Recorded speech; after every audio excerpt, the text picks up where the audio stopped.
This is Steve Ridgel, and I want to say a couple of words about Bartimaeus, the story of the blind beggar in Mark 10.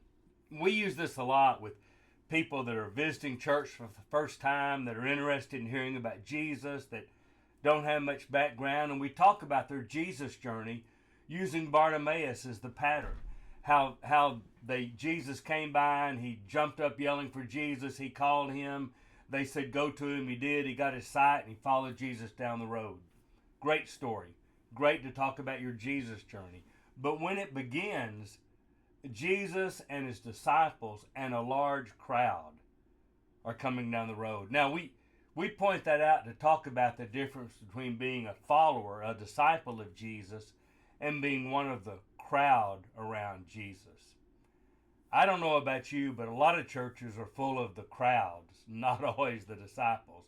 Now, you think I'm about to go off on a rant about churches that seek the crowd, not followers. Let's be sure we get the most exciting music. Maybe they'll all come. Let's get the very best preacher. Maybe they'll all come. Boy, we're not growing numerically. Fire the preacher. Boy, we've lost a few out of the youth group. Fire the youth minister. All those things we do trying to be sure we get the crowd. And you know what? Those are all good points. But actually today, what I want to tell you, having a crowd is not inherently bad. After all, maybe it's out of the crowd that the disciples come. And so I'm not against crowds. Boy, and I think if music draws people and you have good music, that's great. Singing is inspirational and that's wonderful. And it's when you seek the crowd and so you try to do your music to draw the crowd, you're kind of missing the point. Do your music to worship Jesus.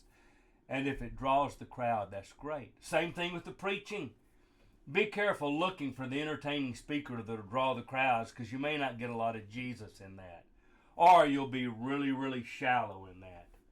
But hey, maybe sometimes I know a few guys who are really, really, really good preachers, and they draw crowds. Man, if you get one of those guys, be thankful and work him. Because when you draw the crowds, you'll find the disciples. But don't try to find a guy so he will draw the crowds, because then you're missing the point. Find the guy who's passionate about Jesus, and if he's really gifted and it draws crowds, that's great. Jesus drew crowds. Of course, when he got down to the hard stuff, a lot of them left. And that's the danger in crowds. If you do something just to draw the crowd, you'll have to figure out ways to keep the crowd. When you do things to draw people to Jesus, you may get a crowd, and that's great. But mostly you'll get disciples. So, I'm not against the large crowds. I just think we need to be real careful that crowds are a byproduct of what we're doing and not the end result of what we're doing. This is Steve Ridgel with just his random thoughts.